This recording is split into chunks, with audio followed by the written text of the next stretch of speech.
அது சரியா 2016 Madurai city. Night time கரெக்டா ஒரு 1:30 போல இருக்கும். Cyber crime police station. Night டைம்ன்றதால எல்லாம் சைலண்டா இருந்துச்சு. சடனா ஒரு அலர்ட் வருது. அங்கிருந்த ஒரு போலீஸ் இன்ஸ்பெக்டரை எழுப்புறாரு. சார் இங்க பாருங்க அப்படின்னு. இன்ஸ்டாகிராம்ல லைவ் போயிட்டு இருக்கு. சேர்ல ஒரு பொண்ணை கட்டி வச்சிருக்காங்க.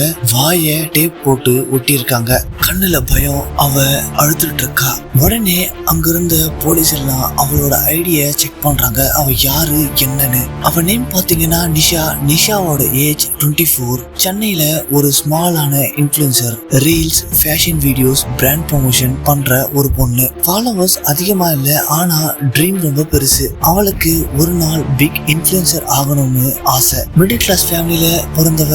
அப்பா ஒரு ரிட்டையர்ட் செக்யூரிட்டி, அம்மா ஒரு ஹவுஸ் ஒய்ஃப். ஃபேமிலிக்கு ஹெல்ப் பண்ணணும்னு சோசியல் மீடியால ஹார்ட் ஒர்க் பண்ணிட்டு இருந்தவ. லைவ்ல நிஷா ஸ்ட்ரகிள் பண்றா. கண்ணுல தண்ணியா வருது. பேக்ரவுண்ட்ல ஒரு ஷேடோ மூவ் ஆகுது.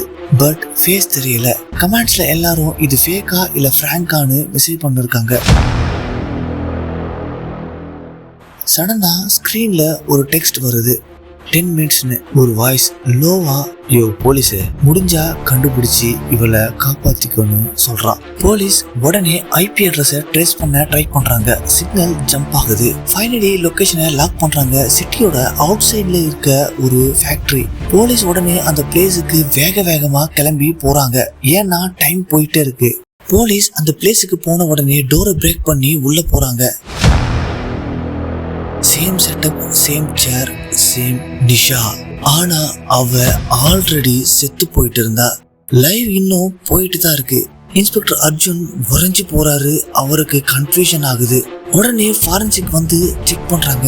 அவ 2 மணி நேரத்துக்கு முன்னாடியே செத்து போயிருக்கா. பட் லைவ் இன்னுமே போயிட்டு இருக்கு. இது எப்படி பாசிபிளா இருக்க முடியும்? வீடியோவை அனலைஸ் பண்றாங்க. இது லைவ் இல்ல, ப்ரீ ரெக்கார்டட் வீடியோன்னு தெரிய வருது. போலீஸ் நிஷாவோட போனை செக் பண்றாங்க. Recent shades, emails, DMs. அதுல ஒரு நேம் மட்டும் ரிப்பீட் ஆகுது. Shadow media. Shadow media fake brand. Actually blackmail network. Small influencer and ரொம்ப அழகான பொண்ணுங்க இவங்களை டார்கெட் பண்ணுவாங்க. நிஷா கிட்ட இவங்க ரீச் ஆகியிருக்காங்க. பிராண்ட் கொலாபரேஷன் சொல்லிட்டு மீட்டிங்க்கு வாங்க அப்படின்னு சொல்லி ஒரு ஃபேக்டரிக்கு நிஷாவை கூப்பிட்டுருக்காங்க.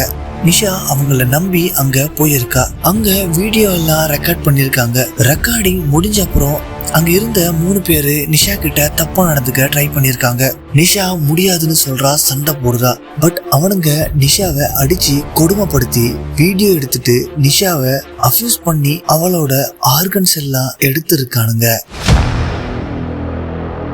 சரின்னு இன்ஸ்பெக்டர் ஷேடோ மீடியா அப்படின்னு ஏதாச்சும் இருக்கான்னு செக் பண்றாரு. அப்படி ஒண்ணுமே இல்ல. இது ஒரு ஃபேக்கான அக்கவுண்ட். ஃபாரன்சிக் ரிப்போர்ட்ல ஒரு 3 மெம்பர்ஸோட ஃபிங்கர் பிரிண்ட் கிடைக்குது.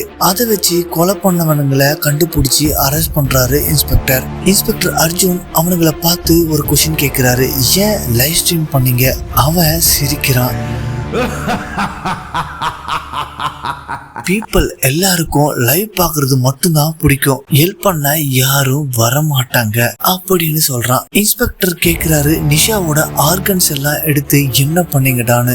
மறுபடியும் அவ சிரிக்கிறான். அதெல்லாம் எப்பவோ பாஸ் கிட்ட போயிட்டு இருக்கோம். நீ எங்களை அரெஸ்ட் பண்றதால இது இதோட முடியணும் நினைக்காத அப்படின்னு சொல்றான். இன்ஸ்பெக்டர் இவனுங்களை போட்டு அடிக்கிறாரு. உன் பாஸ் யாருன்னு சொல்லு. ஆனா அவனுங்க கடைசி வரைக்கும் அத ஒத்துக்கவே இல்லை. எங்களுக்கு யாருன்னு தெரியாது அப்படின்னு சொல்றானுங்க. அவங்க 3 பேரையும் இன்ஸ்பெக்டர் கோர்ட்ல சப்மிட் பண்ணி மரண தண்டனைய வாங்கி கொடுக்கிறாரு. இன்னும் அவனுங்களோட பாஸ கண்டுபிடிக்கவே முடியல. இந்த உலகத்துல கிரைம் நடக்கிறத விட அதை லைவா பார்த்து ஒண்ணுமே பண்ணாம இருக்கிறது தான் அதிகமான பயமே. நீங்க இன்ஸ்டாகிராம் யூஸ் பண்றது அண்ட் வீடியோ போடுறது இதெல்லாம் தப்பு இல்ல.